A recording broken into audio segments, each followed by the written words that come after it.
Hello, I'm Dr. Marianne Teitelbaum, and today we're going to talk about infertility. Now, when I was young, nearly everyone on our block had 4, 5, 6, or more children, and infertility was pretty rare, happening only occasionally. But fast forward to the 21st century, when approximately 1 in 7 couples are affected by infertility in the United States. That's about 6.7 million people each year who have trouble conceiving. So, to examine why people are having such a hard time conceiving a child, we must consider several factors. And we also want to try to trace all the underlying causes. Now, we do know that hormones play a role, but in Ayurveda, we like to look at all the factors which affect infertility. Thinking that it's just a problem with hormones is too superficial a way to look at this. So, to understand this issue at a much deeper level, we must first understand what Ojas is. Ojas is the neurotransmitters and the hormones, and it gives us great strength and stamina, as well as immunity to disease. And it gives us fertility.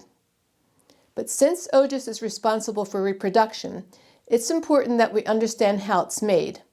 And, as the ancient Ayurvedic doctor stated, we should always look first at digestion when tracing back the origins of any disease process.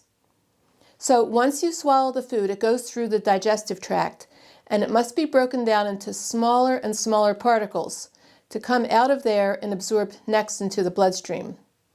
But if either something's wrong with your digestion or the food is too heavy, then the residues of the food can remain stuck in the gut, forming what is known as ama, which clogs the intestinal channel.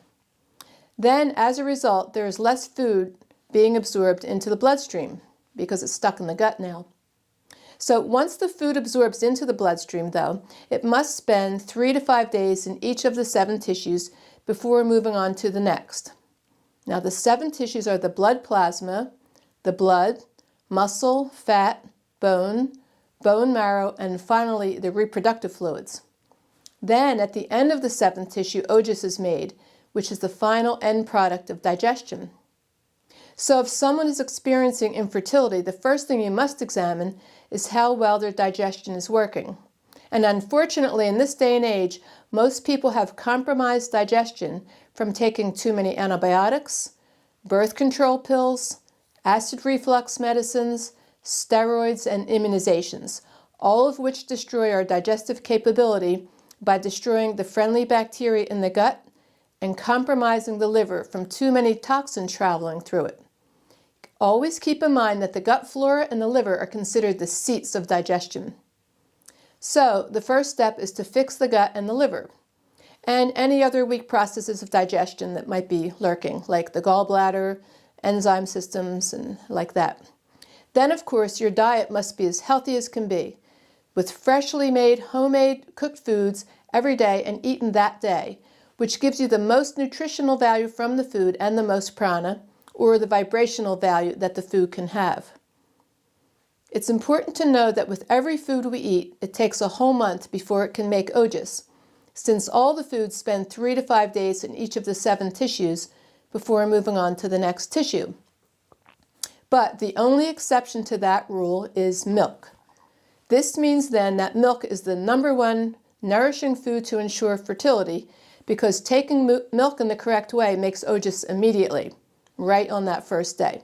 But you must drink good quality milk from whole milk from grass-fed cows, preferably non-homogenized milk with the cream at the top, taken in the correct way, which means boiled, and taken either on an empty stomach or cooked into grains. It doesn't mix well with any other food. Unfortunately, so many people can no longer digest milk because of their compromised digestive systems. So in these cases, we must first fix their digestion so they can go back to having milk again.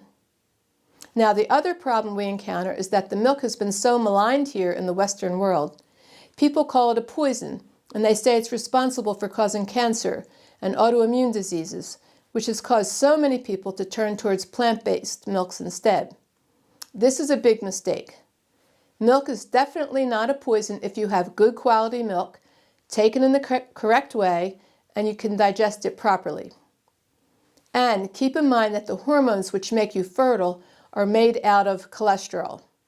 Therefore, whole milk and ghee are the absolute 2 best foods for fertility. But when you're under stress, working too many hours, rushing through the day, you can burn that cholesterol, since all the stress hormones are made from cholesterol, so they get used up. And you can also burn up the Ojas, leaving you feel depleted and fatigued and infertile. And this is precisely why, when I was young, all the women were so fertile. Most of the women back then didn't go out to work, but instead they stayed at home. But then in the 1970s, when women entered the workforce, they quickly became infertile as they burned up their Ojas, as they tried their best to both work and still perform all the household chores. I distinctly remember fertility clinics opening up right around that time, which were pretty much non-existent before that. Now, over-exercise can also deplete Ojas. So while it's good to exercise your body, you don't want to overdo it by working out for too many hours a week. Periodically, take a day off to give yourself a little break here and there in between the workouts. And if you're already thin to begin with, please don't jog. It can aggravate Vata even more, draining even more of your strength and stamina. If you're a thin and stressed out Vata type who might be a little weak or malnourished, it's best to walk or do yoga, but don't do strenuous aerobic exercise. It's going to weaken you further. Now, the Pitta types, who are a little more medium build, can tolerate a little more exercise than the Vata types. And the more stout Kapha types can do just about any type of exercise they want, as long as they don't injure themselves.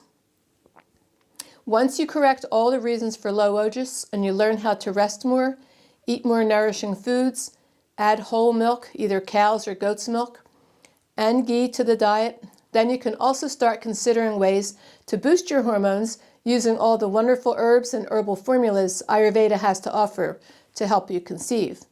But if you just try to address hormone levels without doing the work involved to keep up your Ojas, you're setting yourself up for failure. And that's why taking synthetic hormones for fertility don't always work either.